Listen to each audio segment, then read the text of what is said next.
Now, how come in all these ball pictures, man, you can see all the continents pretty much, and there's just a little bit of clouds here and there. Man, it's like some of these pictures, like there's some where they show the Earth at night, and you can see all the lights and stuff. It's like, you're telling me the entire continent didn't have clouds? The entire fucking continent, like, you can see Africa and all these lights and all this stuff. Like, you know, if you turn on your porch light, I guess you can see it from space, apparently. And it's like there's no clouds in some of these pictures. And they spelled out the word sex, right, recently, probably a few months ago, in one of the clouds. But, you know, if they do their research, they say, well, those are composites. And I said, well, how come they copy and paste the clouds on some of these? And they use the same cloud form. Like, if you're going to make a composite, but you shouldn't be copying and pasting clouds. That means you're adding stuff that's not real. Yeah, and the thing is, those pictures that you're talking about, the blue marble pictures, you know, I think there's about maybe 8 to 10 of them over time that NASA has put out. And you're absolutely right. None of those pictures look the same. The color of the water is different. Like you said, the continents are different sizes. It's just unbelievable. And I think what happened originally was they would put these things out and nobody was paying any attention to it. You know, and then all of a sudden now people are paying attention to it, and now they're pulling these pictures in, and it's an obvious fraud. What? And the thing is, there's supposedly tens of thousands of satellites orbiting Earth.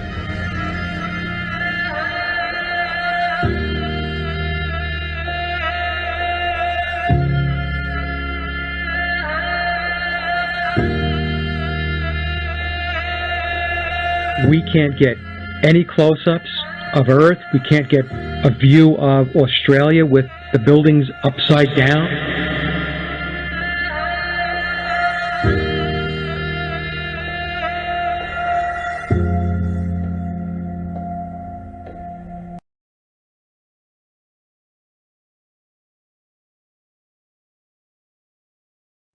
And they'll look at you like you're crazy.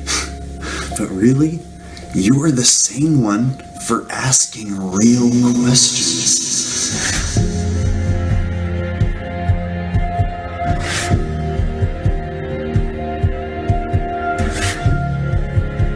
They're the fucking idiots for just repeating schoolbook bullshit.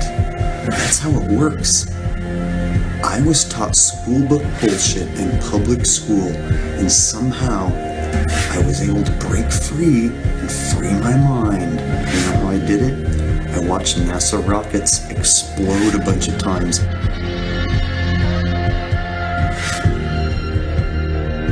Fly off sideways and not go to space. If you watch the trajectory of the space shuttle, it doesn't go straight up. It always goes in a curve and out to sea.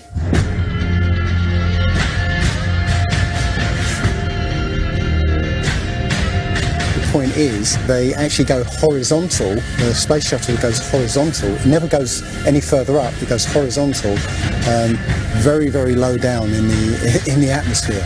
You know, it's still in the atmosphere while it's horizontal, so it never gets any higher. And it goes out of sight, not because it goes too high, because it goes too far downrange. And they have a plane that's mocked up to look like a space shuttle. It's a jet-powered aircraft. That's it. It's not a glider. It's an aircraft. And that's what they're fooling us, taking billions of dollars in and giving us images and fake planes for that 10 billion, you know, however many billions of dollars it is. What goes up must come down, and literally we have not ever seen anything that has ever gone up and not come down.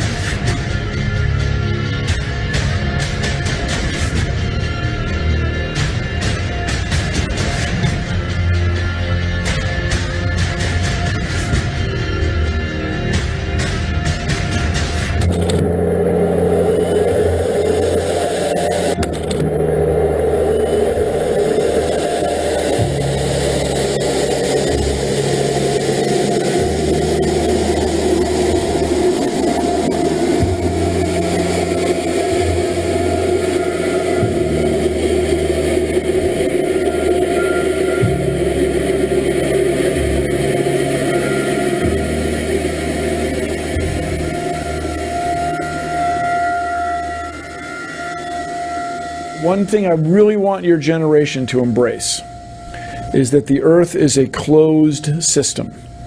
We cannot leave the Earth. There's no place to go.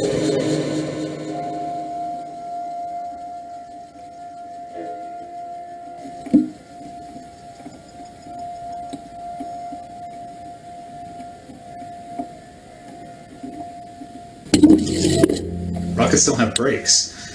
It literally stopped. All of that angular momentum from the rotation of the rocket and the linear momentum from flying up just stopped. No, it had to have hit something. What did it hit? If it hit a solid surface, the rocket would have been destroyed, and most likely the camera too, so we wouldn't have the footage, and obviously that's not the case.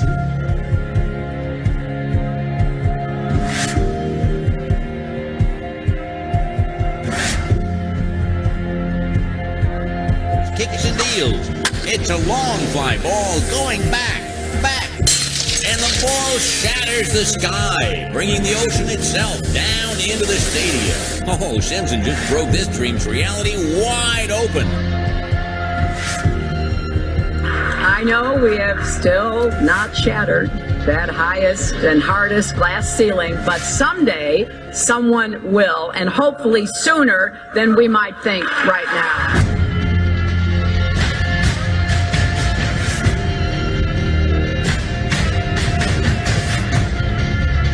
There's no place to go. Although we weren't able to shatter that highest, hardest glass ceiling this time, thanks to you, it's got about 18 million cracks in it. And it may be hard to see tonight, but we are all standing under a glass ceiling right now. People figured out that we were an enclosed system. The more advanced we got, it would be the biggest thought on our minds. That's all we care about. You could make a wildlife preserve 1,000 miles square. All people, all human beings would do is just be knocking on the fence constantly, going, why is this fence here? Who built the fence? Why are we in here? And so on and so on. Why do you think that Truman has never come close to discovering the true nature of his world until now? We accept the reality of the world with which we're presented.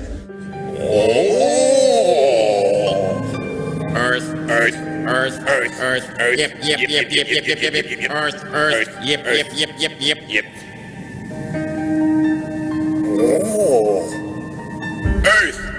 If you start here, and you go around long enough in the same direction, you wind up in the place you started from. Yes, Thomas? Why don't we fall off when we walk underneath, Miss Sarah? Because of a force called gravity. What does gravity look like? Gravity is something we can't see, but we know it's a great invisible force that keeps us all here on Earth. It's a natural force that keeps us all from flying off into space. We were always told that the world is flat. You are told right. Don't listen to her. I've been patient with you, Sarah. Lord knows I've been patient. But now your words have revealed you. Gravity was discovered by Sir Isaac Newton in 1687. That's almost 200 years ago, Uncle Evan. But there is only one law. The law of God. What is gravity? You have no idea. Okay, next question. Wow. No, here's the difference. We can describe gravity. We can say what it does to other things. We can measure it, predict with it. But when you start asking, like, what it is, I don't know. Einstein, in an Einsteinian answer, we would say gravity is the curvature of space and time. And objects will follow the curvature of space-time, and we interpret that as a force of gravity. That's probably the best answer I can give to a what is gravity question. Or why is there gravity? That's the best I can do there. I think that's a good start.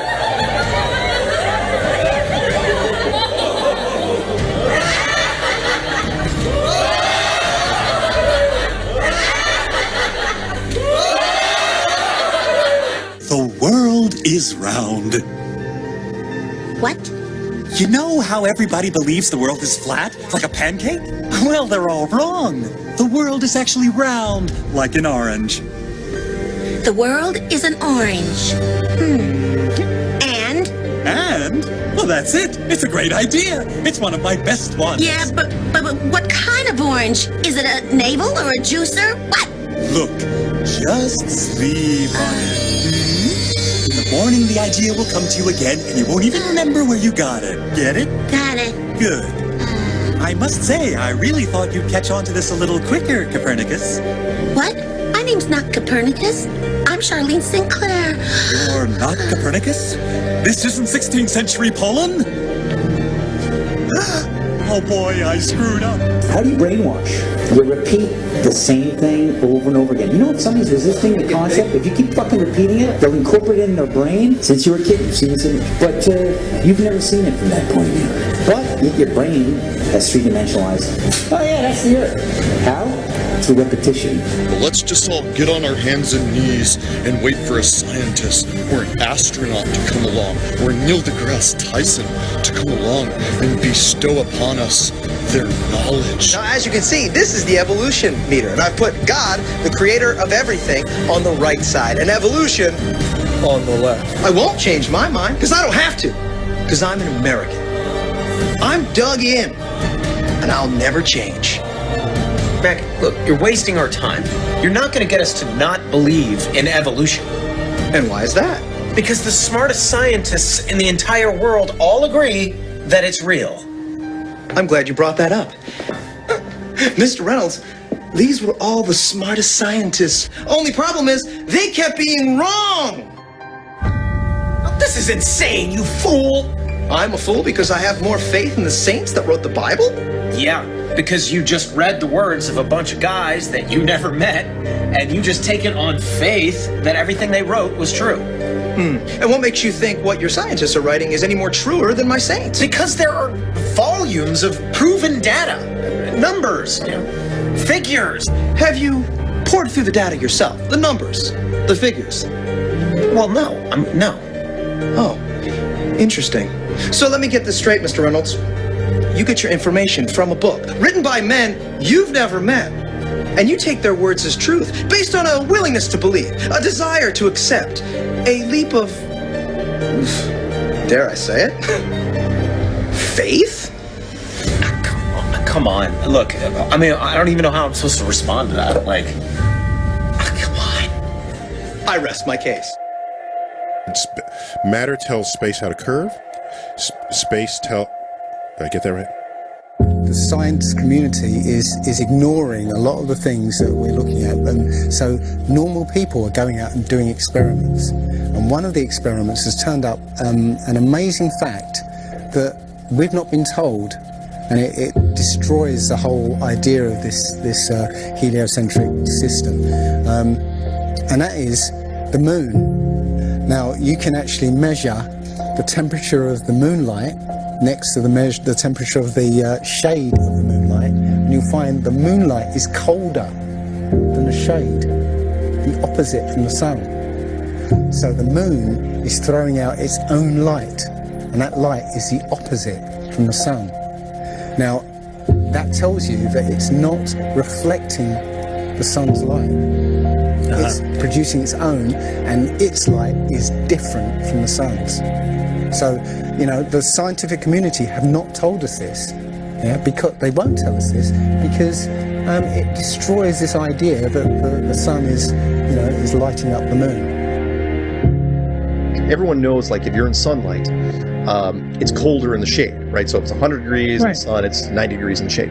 You go to the moonlight, like especially in a full moon, especially if it's high in the sky, the moon is its own independent object. It is not reflecting the sun rays. The sun is its own object. Also, you know, about the same size, which is, you know, again, coincidentally, why the moon fits so perfectly in front of the sun during an eclipse. We always thought it was coincidence that even though it was 400 times farther away, that it was also exactly 400 times less diameter, which is why it fits. And the other weird thing about the moon, which everyone thinks, oh, it's just a coincidence, is that we never see the other side of it. It's constantly perfectly rotating, so we only see one side of the moon. Exactly one side. It's not like we have like a quarter of a degree every 5 years or half a degree here and there. It's always the same side. There are no coincidences when it comes to this system. It was deliberately built, but I think it was deliberately built to be detected.